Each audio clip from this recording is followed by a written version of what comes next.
तो कहानी की शुरुआत होती है और मेलिटा नाम की एक औरत को दिखाया जाता है जिसे अभी हाल ही में एक कॉलेज में एक टीचर की जॉब मिली है। अब हम देखते हैं कि वो क्लास में पहुंचकर सारे स्टूडेंट का इंट्रोडक्शन लेती है और इसी दौरान हमें वहां पर एक मार्कस नाम का लड़का दिखाया जाता है जो कि कहता है कि उसके पास सबसे बड़ा डिक है और इसकी बात सुनने के बाद सारे स्टूडेंट हंसने लगते हैं। लेकिन अनीता बहुत अनकंफर्टेबल फील करती है और आखिरकार वहां से चली जाती है। अब अगली सुबह हमें अनीता को उसकी फैमिली के साथ ब्रेकफास्ट करते हुए दिखाया जाता है।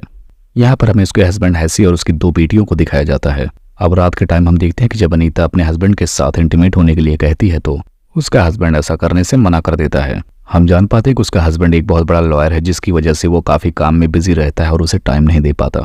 और इसी वजह से एलिसा को बहुत खाली खाली सा महसूस होने लगता है क्योंकि उसकी सेक्स लाइफ अच्छी नहीं चल रही थी। अब अगली सुबह हम देखते हैं कि एलिसा जॉगिंग करने के लिए जाती है और जब वो घर आते तो उसे एक बुके मिलता है जिसके अंदर एक लेटर भी होता है और उस लेटर में लिखा था कि वो बहुत हॉट है और इसे पढ़ने के बाद अनीता बहुत परेशान हो जाती है।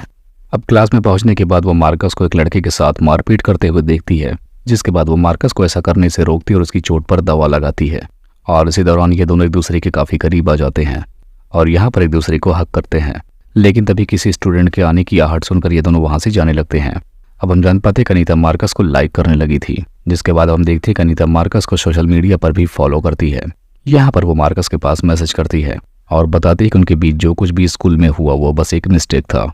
अब उसके मैसेज करने के बाद मार्कस उसे रिप्लाई करने में अपने प्राइवेट पार्ट का फोटो खींचकर भेज देता है जिसे देखने के बाद अनीता खुश हो जाती है और हंसने लगती है। अब अगली सुबह हम देखते हैं कि मार्कस के पेरेंट्स कॉलेज में आते हैं जिससे हमें पता चलता है कि मार्कस की मॉम और अनीता दोनों पुरानी फ्रेंड हैं। यहाँ पर अनीता उसके पेरेंट्स से बात करती है और इस दौरान मार्कस भी वहाँ पर होता है जो कि अपने पैर से अनीता के पैर को टच कर रहा होता है और इसी दौरान वो उसके प्राइवेट पार्ट को भी टच करता है। अनीता को ये सब कुछ बहुत अजीब लग रहा था जिसके बाद वो मीटिंग खत्म करके वहाँ से चली जाती है। अब हम देखते हैं कि जब अनीता वापस जा रही होती तभी मार्कस आकर उसकी कार में बैठ जाता है और यहाँ पर वो आखिरकार अनीता के साथ इंटीमेट हो लेता है। अब इस तरीके से हम देखते हैं काफी लंबा टाइम ऐसे इन दोनों को एक दूसरे के साथ एंजॉय करने हुए गुजर जाता है और अब हम धीरे धीरे देखते हैं कि मार्कस अनीता को इग्नोर करना शुरू कर देता है। अब जब अनीता से कभी भी मिलने के लिए बुलाती तो वो कोई ना कोई बहाना बनाकर उसके पास नहीं आता था जिसके बाद एक दिन अब अनीता उसकी सोशल मीडिया पर प्रोफाइल चेक करती है तब उसे पता चलता है कि वो किसी और लड़की के साथ अब एंजॉय कर रहा है और उसने अनीता को अब धोखा दे दिया है। अब अगली सुबह हम देखते हैं कि अनीता जब कॉलेज जाती है तब वो वहाँ पर मार्कस से मिलने के लिए बेचैन थी लेकिन मार्कस उस दिन कॉलेज ही नहीं आता जिसके बाद हम देखते हैं कि अनीता मार्कस से मिलने के लिए उसके घर पर जाती है और जब मार्कस इस दौरान उसे अपने घर पर देखते हैं तो काफ़ी सरप्राइज हो जाता है।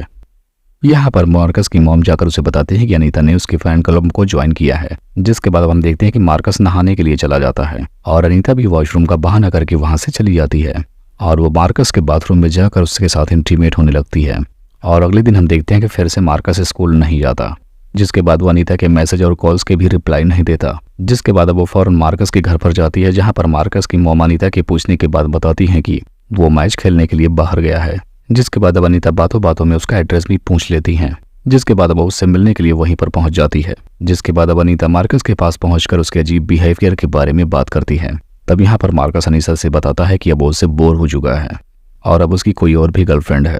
अब ऐसा सुनने के बाद अनीता को बहुत बुरा लगता है लेकिन यहाँ पर वो कुछ भी रिएक्ट नहीं कर पाती। अब अगले दिन हम देखते हैं कि अनीता मार्कस का फोन लेकर उसकी गर्लफ्रेंड की न्यूड फोटो लेकर सोशल मीडिया पर अपलोड कर देती है। अब काफी बदनाम हो जाने की वजह से उसकी गर्लफ्रेंड बहुत रोती है जिसके बाद अब अनीता जाकर मार्कस की गर्लफ्रेंड को मार्कस के खिलाफ भड़का देती है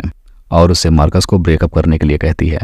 अब अगले दिन जब अनीता मार्कस को और उसकी गर्लफ्रेंड को एक दूसरे के साथ देखती है तब उसे बहुत गुस्सा आता है क्योंकि उसका सारा प्लान फेल हो चुका था जिसके बाद अब अनीता कुछ अलग प्लान बनाने लगती है। जिसके बाद हम देखते हैं कि एक दिन अनीता प्लेग्राउंड में मार्कस से मिलने के लिए जाती है लेकिन यहाँ पर मार्कस अनीता को उससे दूर रहने के लिए कहता है जिसके बाद अब अनीता बताती है कि वो प्रेग्नेंट है और ये बच्चा मार्कस का है। यहाँ पर हम जान पाते हैं कि अनीता ने मार्कस से झूठ बोला ताकि मार्कस उसे छोड़ के किसी और के पास ना जाए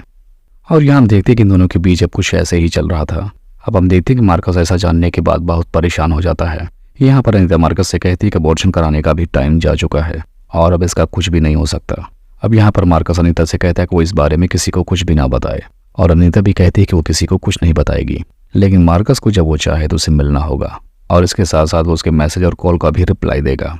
जिसके बाद अब ये दोनों इसी कार में फिर से एक बार इंटीमेट होते हैं। अब अगली सुबह हम देखते हैं कि अनीता मार्कस को अपने घर बुलाती है ताकि वो दोनों वहाँ पर भी इंजॉय कर सकें और खूब मजे करें। लेकिन इसी दौरान जब वो अपने हस्बैंड को अपने घर पर देखती तो वो बहुत डर जाती है और इसी दौरान उसकी डोरबेल भी बजने लगती है। यहाँ पर अनीता बहुत डर जाती है। उसे लगता है कि मार्कस ही दरवाजे पर होगा और जब वो गेट पर जाकर देखता है तब उसे पता चलता है कि वहाँ पर मार्कस की मॉम है और उन्हें अनीता और मार्कस के बारे में सब कुछ पता चल गया था। यहाँ पर वो अनीता को बहुत बुरा भला बोलती है और इसके साथ साथ उसे अपनी बेटी से दूर रहने के लिए कहती है, जिसके बाद वो उसकी मॉम घर से चली जाती हैं और अनीता भी अपने घर से बाहर चली जाती है और एक रात जाकर वो होटल में गुजारती है। यहाँ पर हम देखते हैं कि वो उसे कॉल भी करता है लेकिन अनीता उससे बात नहीं करती। अब अगली सुबह हम देखते हैं कि अनीता हैसी के पास जाती है लेकिन वो दरवाज़ा नहीं खोल रहा था और अनीता का सारा सामान वो पहले से ही बाहर फेंक दिया था क्योंकि उसको भी सब कुछ अनीता के बारे में पता चल चुका था। जिसके बाद हम देखते हैं कि अनीता वहाँ से भी अब जाने लगती है और इसके साथ साथ अनीता को कॉलेज से भी निकाल दिया गया था क्योंकि ये बात अब पूरे शहर में आग की तरह फैल गई थी कि अनीता और मार्कस का अफेयर चल रहा है। जिसके बाद अब अनीता सामने अपने हस्बैंड की कार देखती है जिसमें से मार्कस उतरता है। यहाँ मार्कस अनीता से आकर बताता है कि मैंने ही अपनी मॉम और तुम्हारे हस्बैंड से अपने बारे में बताया है क्योंकि वो उसे ब्लैकमेल कर रही थी। जिसके बाद अब अनीता हमें एक बेंच पर अकेली बैठी हुई दिखाई जाती है और इस दौरान वो बहुत गिल्ट फील कर रही थी और यहीं पर इस मूवी का एंड हो जाता है।